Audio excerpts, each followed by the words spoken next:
Hello and welcome to the Grow CFO Show. I'm your host, Kevin Appleby, and today I've got Tony Shafar with me, and we're going to be talking about mindset.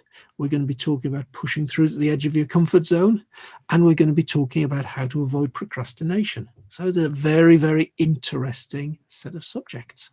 So, hello, Tony. Hi, Kevin. Tony, let's start. I know you've got a very, very interesting background and how you got into all of this mindset stuff as a FD CFO yourself.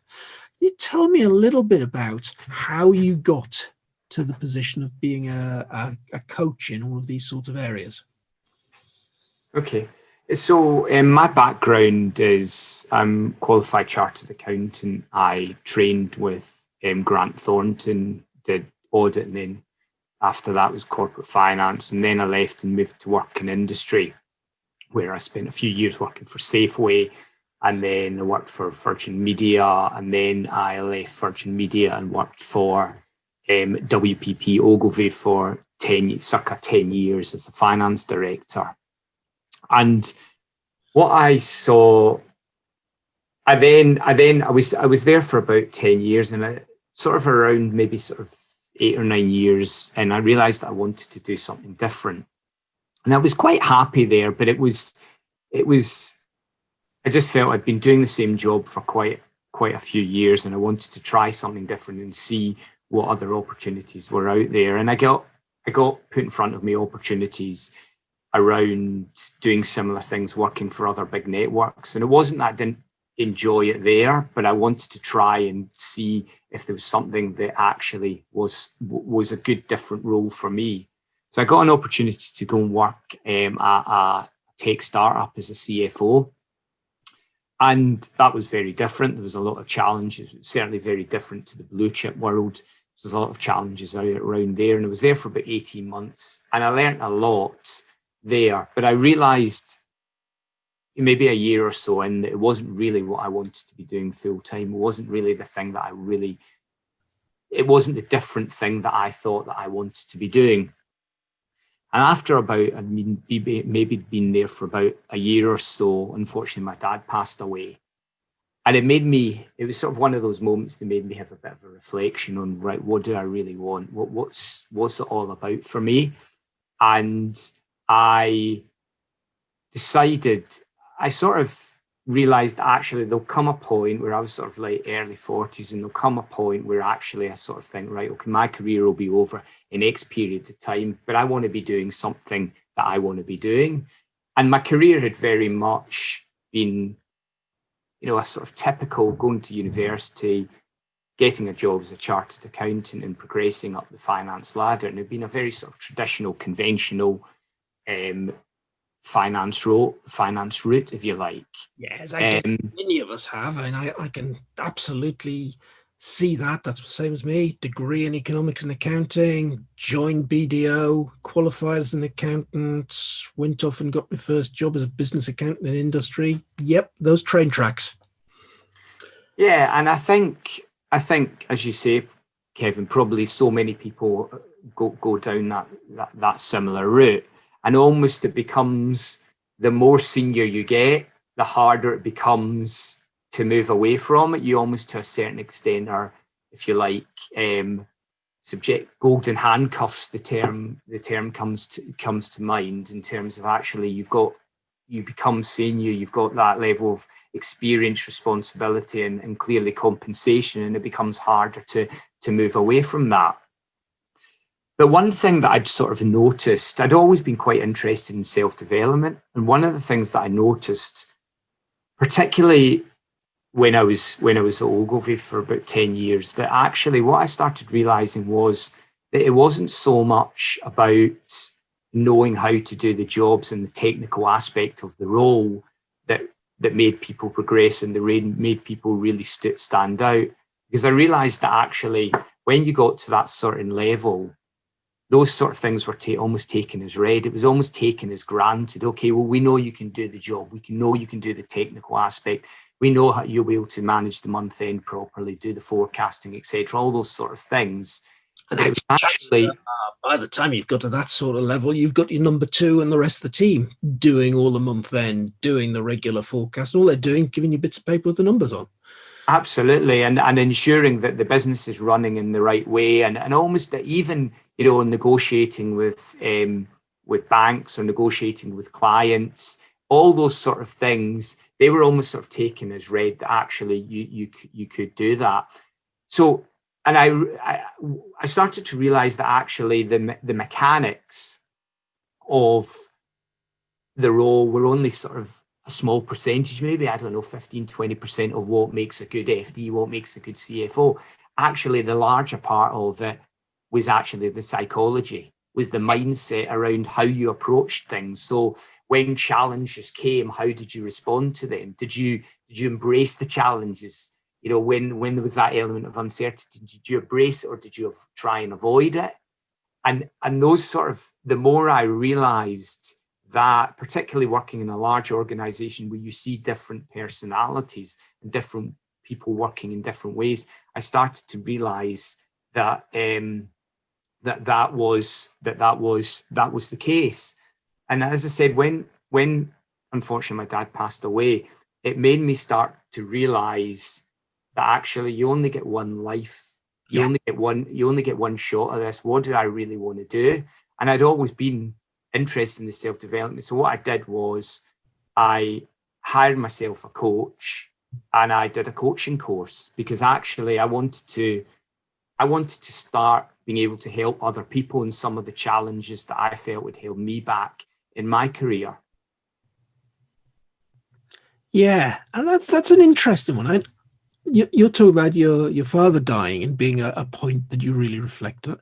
I remember a similar point of reflection. Wasn't a bereavement or anything. It was actually on a big birthday. That's pretty much exactly 10 years ago. I was stuck in London, miles away from home in Northumberland, and I was on, it was something we called it Project Seamless, but it was effectively, we were running the corporate rescue for our own company. The consultancy that I'd worked for had been taken over by a bigger firm. They were pretty much wedded to the UK government for contracts and things, and we'd just gone past the 2010 election. And of course, David Cameron and Nick Clegg went straight into austerity. And the last thing you want when you're 100% government supplier is a government that doesn't want to spend any money. So we found that the top line of the company was falling away faster than we could get rid of cost. Our profit had very rapidly gone into loss. I remember walking across Waterloo Bridge on the way back to see the team, having just been in London office, and thinking, Kevin, what on earth are you doing here? Working for this oddball Mickey Mouse company that's taken over what was a great little independent consultancy business. You started your career working for blue chip ICI, blue chip PwC. What are you doing here? And that was that similar point for me. And it actually took the company to fall apart and the rescue team being made redundant because we'd gone so far we couldn't rescue anything, to actually make that step. But yeah, that moment you realize that you should be doing something else. It's a big one. Yeah, and I think just picking up on something you say, sometimes it almost needs something happen. You've got that sort of underlying view that maybe, you know, this is not really what I want to be doing. I've lost my passion or behind it.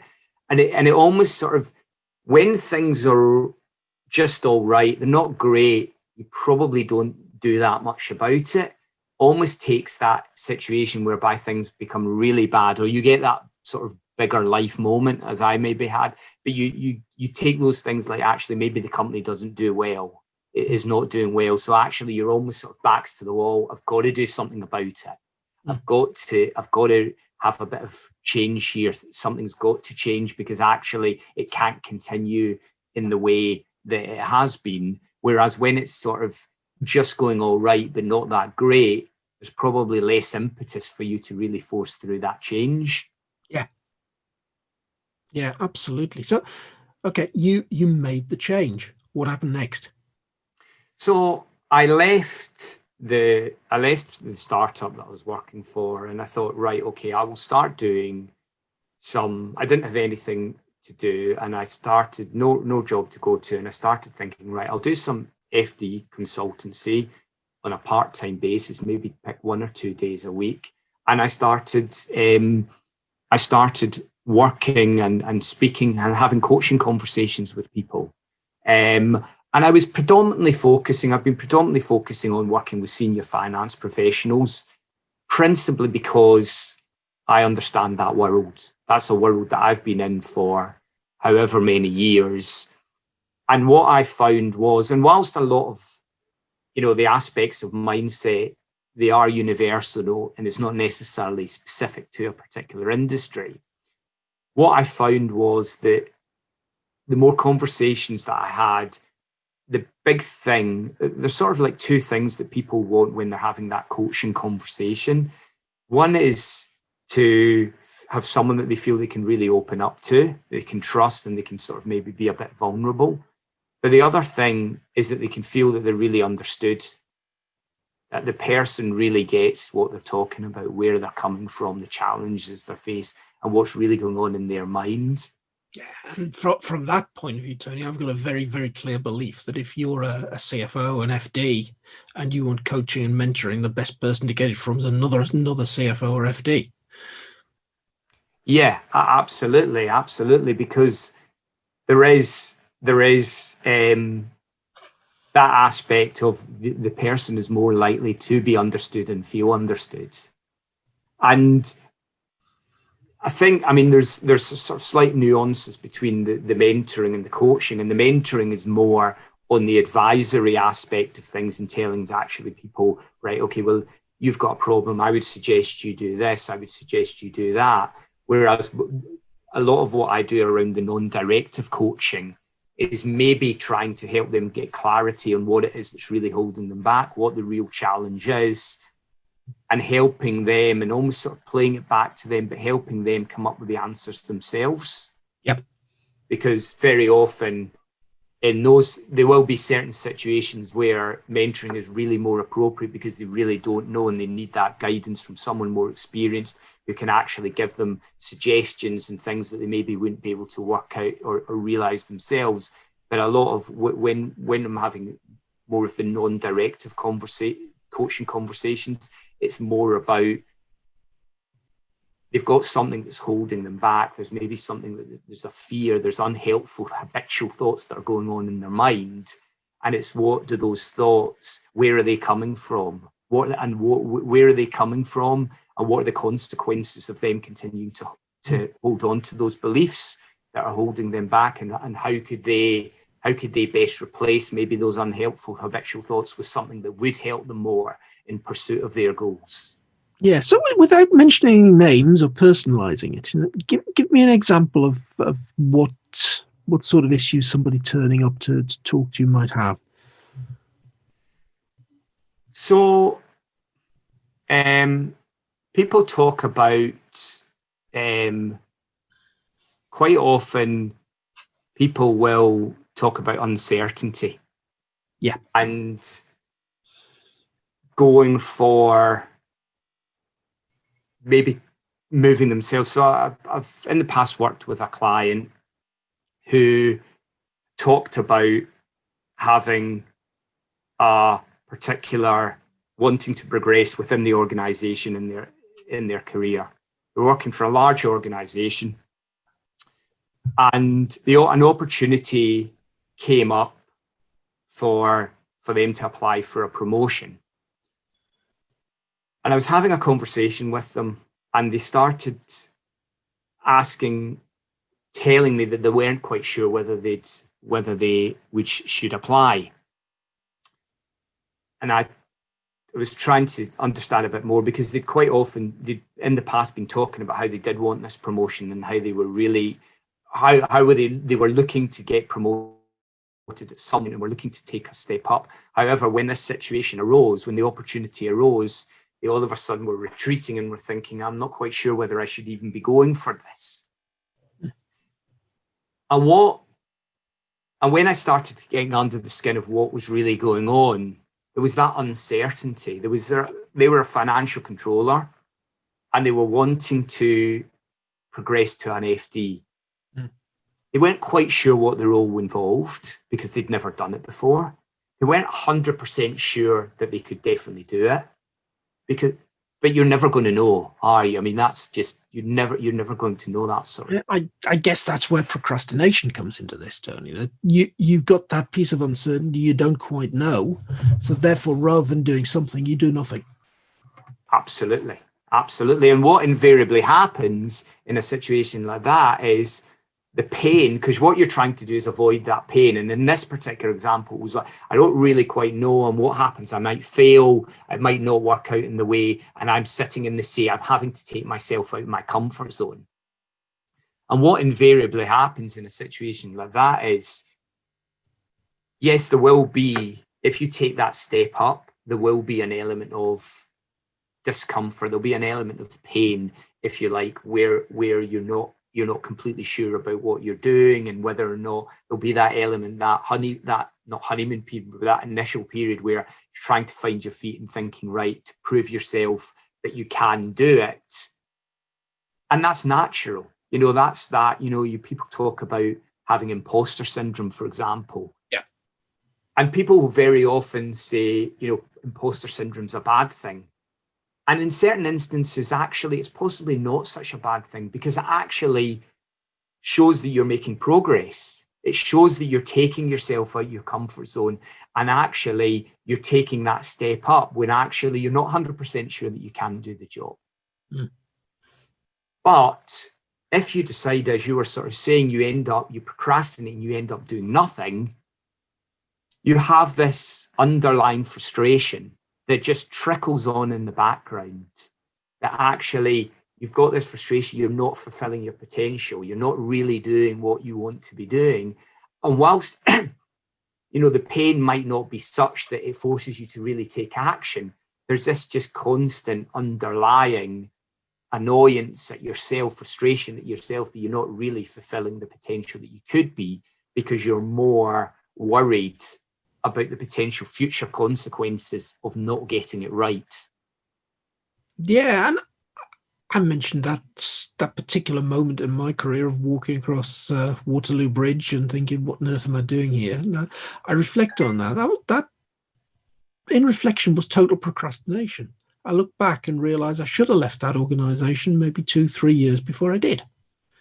And I didn't leave that organization for almost 2 years. And it was more or less that organization saying to me, well, there's no longer a job, rather than me having proactively gone off and done what I really wanted to do, which was, like you, set my own business up. Yeah. So how would you encourage somebody to push through from that situation?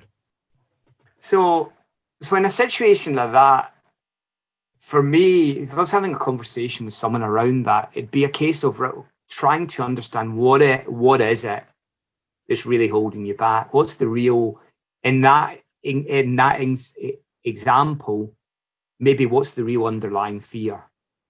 You're in a position whereby not really that happy in your job, it's causing you frustration, you're not fulfilling your potential.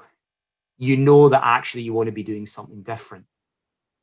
But what is it? What is that real fear of moving on? What is that real fear of taking that next step? And for many people, it is that fear of the unknown. It's that fear of the uncertainty. If, for example, you're talking about you're working in the corporate world where you've got that certainty. You've got that certainty about income. So you know how much you're going to be paid. It's going to appear in the bank account at the end of each month. You've got that certainty about what you're going to be doing. And quite a lot of people talk about being on a hamster wheel and talking about actually just I'm doing the same thing week in, week out, or month in, month out, and that you get, particularly within finance, there's a lot of structure to the job. And at times when you're in that, it can be quite frustrating and quite annoying But actually, interestingly, I found that when I left the corporate world, I found that quite challenging, because you almost had become institutionalized, and that you had that, whilst at the time it was frustrating and it was annoying, there was an element of comfort in it as well.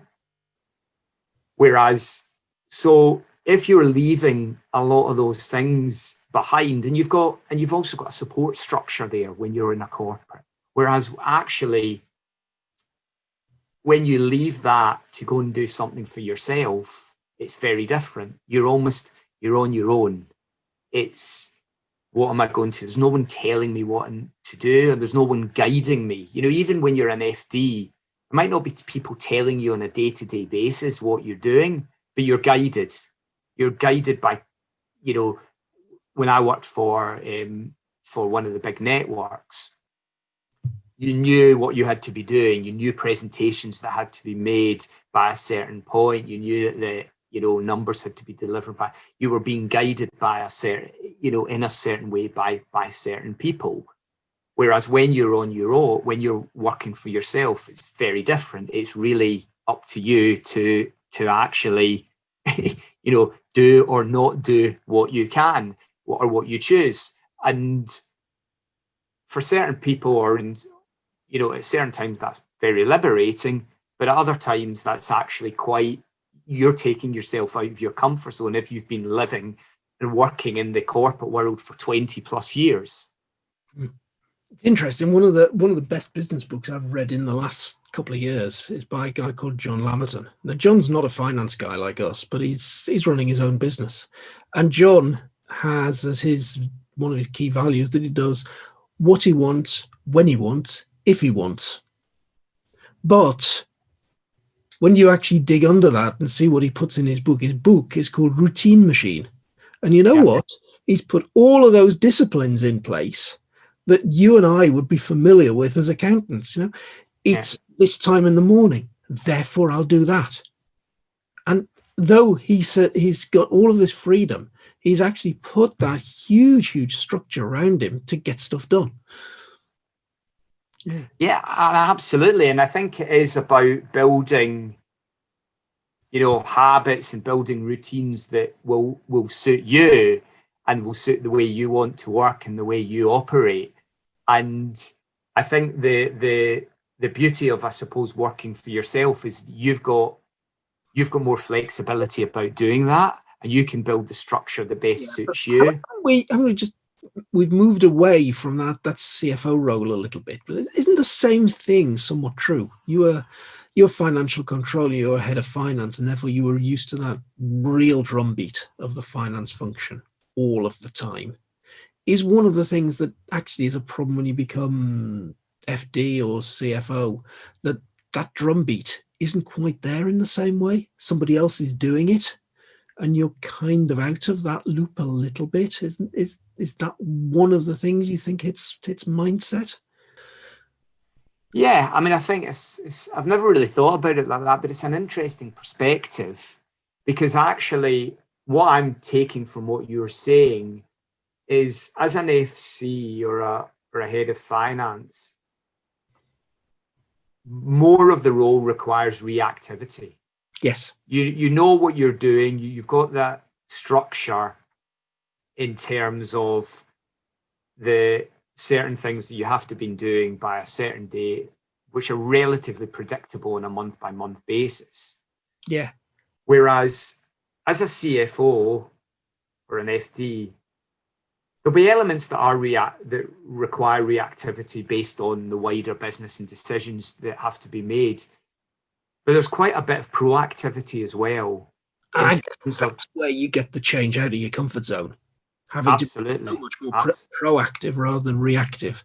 Yeah, and you're a lot more strategic, and you're a lot more thinking about, right, what's the bigger picture? And it might be the case that actually, right, okay, I've got no impending deadlines now for the next day or two, but that doesn't mean I don't have anything to do. Actually, we now need to start thinking, right, okay, what's the potential implications of this new revenue stream? Or should we be starting a strategic alliance with this business, or whatever it may be? And it requires, as a commercial strategic CFO, you to be thinking, right, okay, be more proactive, to actually be thinking about all those various things that you could be doing that no one's telling you to do, that are going to add value to the business and move and really step change the business, working very much alongside the CEO in terms of helping them realize the wider ambitions of the business. So, Tony, in terms of absolute practical advice here, you've stepped up from that largely reactive role into what's now requiring you to be much more proactive. Are there 3 or 4 key things that you need to do in order to become that proactive person? Yeah, I mean, I think what I would say is, like that when you're thinking about, from a mindset perspective, if you're thinking about the sort of things that actually, right, you've got a fair idea about what you want. So you probably would want to start trying to get a vision of where you want to go. You're wanting to step up. And intuitively, there might be certain aspects that you're maybe holding yourself back on. So there might come within the day-to-day role, if you're an FC or if you're a head of finance, there might come opportunities where the more senior people are not around, where you have that opportunity to step up, or you just decide that you want to try and put yourself out there and put yourself a bit more forward to take on some of those more senior initiatives.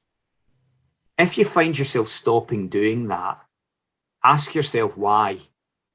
Ask yourself what is the fear that is holding you back. Whether it be an element of that taking yourself out your comfort zone, that element of that uncertainty. Start by starting to become more aware around that. That will start to help you get more clarity on, right, okay, what is it, the things that you're scared of? Because you'll have an idea of a vision.